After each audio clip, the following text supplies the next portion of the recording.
know it sounds kind of weird when I say welcome forward into today's discussion about resilience. I know normally, just as a habit, we are used to saying we haven't seen somebody in a while, welcome back.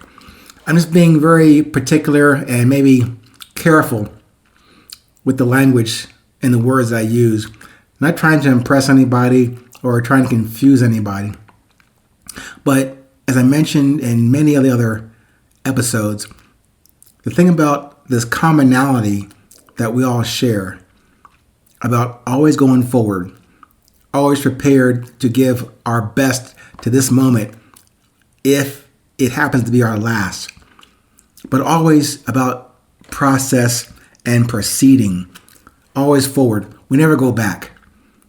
Not in time, should not be in thought, or definitely not in action. We can never go backwards. Although this day and age, it seems like things political and maybe even local for you, maybe even very personal in your life, that things seem to be going backwards in terms of overall progress.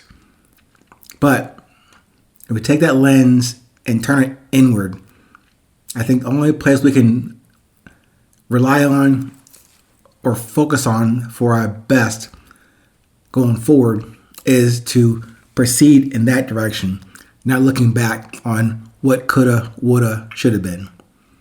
Anyway, welcome forward into today's discussion, your latest urgency meeting about resilience.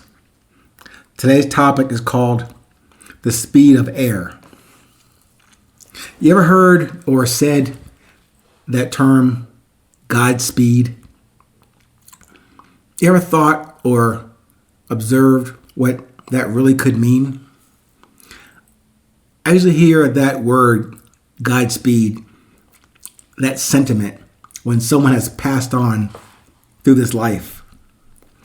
Almost like a typical casual acknowledgement, publicly or in text or writing, about your sincerity and grief in their passing. But is it really so? Do you really mean to your dead friend, go forth with Godspeed? I know that sounds a bit harsh and maybe even confrontational, but bear with me. Consider that question directed at myself. I did have that observation about a dear colleague of mine who just recently, 2 weeks ago, left this life way too soon. And just a few days ago in the past month of September. She was another sweet person, a lady with a heart and sentiment for doing the right thing just because it's right. And now she's gone. As I had reached out to her during her illness, I was just checking on her, either through text or an occasional phone call. And we usually did that to each other. We check in with each other during the week, during the month, just to kind of check in on work and personal stuff. But for a few weeks, maybe a couple of months, I wouldn't receive a response from her either via text at work or on her phone or on her mobile phone or as a text.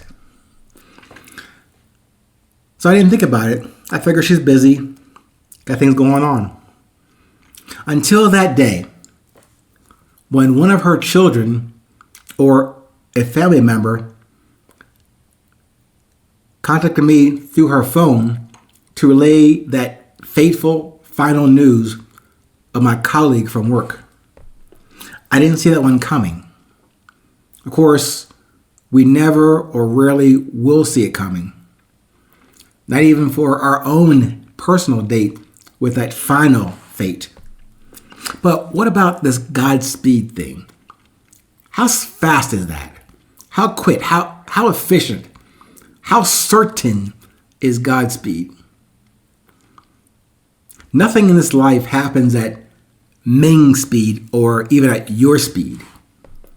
Even though my impatience pushes me in the wrong direction and into the wrong space and wrong pace, that Godspeed thing brought us here, and that same Godspeed will speed us away.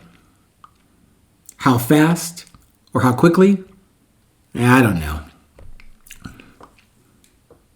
Depending on, actually, let me restate this. I think I got this from someone said this to me. I'm going to quote this. Depending on your culture, religion, or spiritual beliefs, you may even view death as the starting point of a new journey, unquote. So maybe about as fast as we attend to the purpose or message or task at hand right now, in this moment, that could be Godspeed. Maybe it's now about the pace and cadence or speed. It's about the certainty of what we must come to observe, then communicate, and of course, deliver.